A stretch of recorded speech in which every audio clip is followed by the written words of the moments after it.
আমরা সকল বিষয় বিবেচনা করে সিদ্ধান্ত নিয়েছি যে আগামী জাতীয় সংসদ নির্বাচনের দিনই গণভোটের আয়োজন করা হবে, অর্থাৎ জাতীয় নির্বাচনের মতো গণভোটও ফেব্রুয়ারির প্রথমার্ধে একই দিনে অনুষ্ঠিত হবে। এতে সংস্কারের লক্ষ্য কোনোভাবে বাধাগ্রস্ত হবে না। নির্বাচন আরো উৎসবমুখর ও সাশ্রয়ী হবে। গণভোট অনুষ্ঠানের লক্ষ্যে উপযুক্ত সময়ে প্রয়োজনীয় আইন প্রণয়ন করা হবে।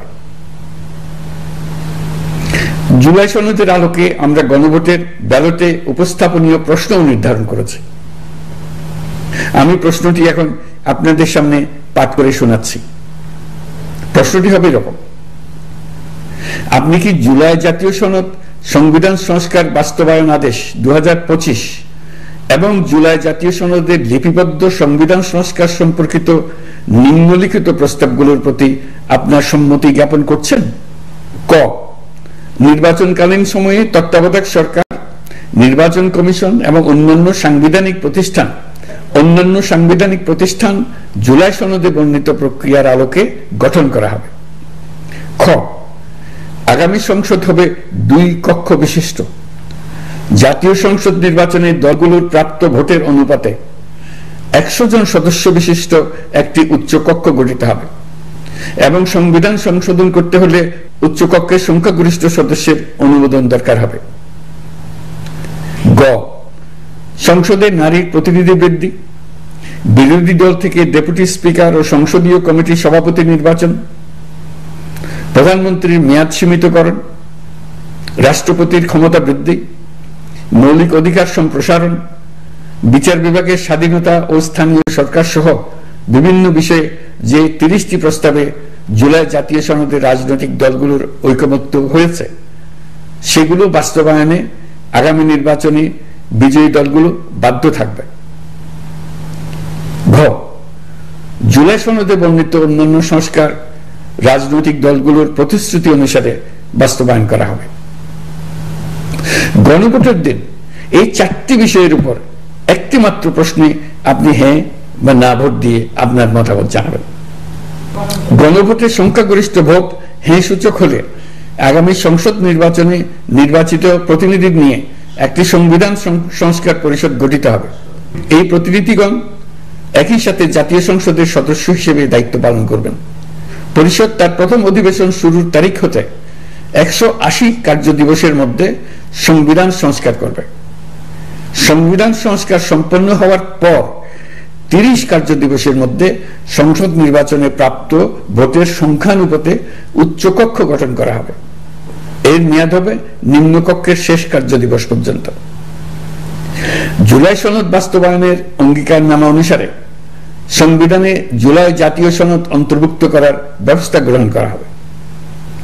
এটিও আজকে অনুমোদিত আদেশে উল্লেখ করা হয়েছে।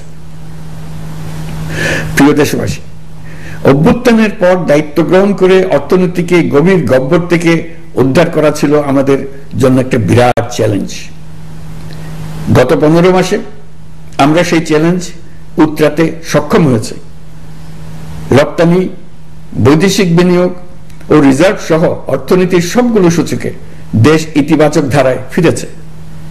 লুট হয়ে যাওয়া ব্যাংকিং খাত ইতিমধ্যে ঘুরে দাঁড়িয়েছে। মানুষের আস্থা ফিরে এসছে। ব্যাংকিং খাতকে আরো শক্তিশালী করতে নানামুখী পদক্ষেপ চলমান রয়েছে। অভ্যুত্থান পরবর্তী সময়ে বিভিন্ন দেশের বৈদেশিক বিনিয়োগ হ্রাস পেলেও বাংলাদেশে গণ অভ্যুত্থান পরবর্তী প্রথম বছরে বৈদেশিক প্রত্যক্ষ বিনিয়োগ অর্থাৎ এফডিআই 19.13% বৃদ্ধি পেয়েছে। এটি বৈশ্বিক প্রবণতার বিপরীতে এক অনন্য অর্থনৈতিক দৃষ্টান্ত স্থাপন করেছে। আগামী সপ্তাহে ডেনমার্ক ভিত্তিক মায়ার্স গ্রুপের মালিকানাধীন এপিএম টার্মিনালস বিভি এর সঙ্গে লালদিয়া কন্টেইনার টার্মিনাল প্রকল্পে 30 বছরের কনসেশন চুক্তি স্বাক্ষর হতে যাচ্ছে। এই চুক্তির আওতায় ইউরোপীয় এই কোম্পানি $550 মিলিয়ন বিনিয়োগ করবে। এটি এই যাবৎকালে বাংলাদেশে ইউরোপের সর্বোচ্চ একক বিনিয়োগ। লালদিয়া হবে দেশের প্রথম বিশ্বমানের গ্রিন পোর্ট। প্রিয় দেশবাসী, প্রায় 1.5 যুগ ধরে আমাদের জনগণ ভোটাধিকার থেকে বঞ্চিত ছিলেন। তারা আজ আসন্ন নির্বাচনে তাদের ভোটাধিকার প্রয়োগ করার জন্য উন্মুখ হয়ে আছেন। আগামী ফেব্রুয়ারিতে সুষ্ঠু নির্বাচন অনুষ্ঠানের বিষয়ে অভ্যুত্থানের সপক্ষের রাজনৈতিক দলগুলোকে অবশ্যই ঐক্যবদ্ধ থাকতে হবে, তা না হলে জাতি এক মহা বিপদের সম্মুখীন হবে।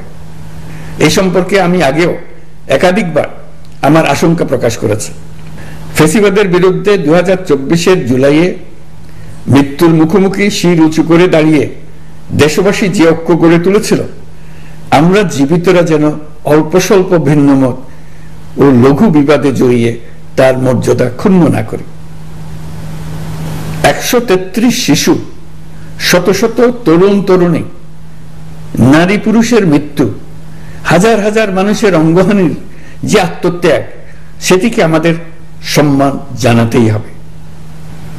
দেশের আপামর জনগণ সামান্য যা চায় তা হচ্ছে এই অগণিত হতাহতের স্মৃতির প্রতি শ্রদ্ধা জানিয়ে আমরা সবাই যেন ভিন্ন মতের প্রতি সহিষ্ণুতা দেখাই, দলীয় স্বার্থ অতিক্রম করে সম্মিলিত আকাঙ্ক্ষা ও জাতীয় চাওয়াকে ঊর্ধ্বে তুলে ধরি। তাই আমি আশা করি আমাদের এই সিদ্ধান্ত জাতির বৃহত্তর স্বার্থে রাজনৈতিক দলগুলো মেনে নেবে। একটি উৎসবমুখর জাতীয় নির্বাচনের দিকে জাতি এগিয়ে যাবে। এর মাধ্যমে আমরা নতুন বাংলাদেশে প্রবেশ করব। আমরা নতুন বাংলাদেশ গড়ার দ্বার প্রান্তে এসে পৌঁছলাম।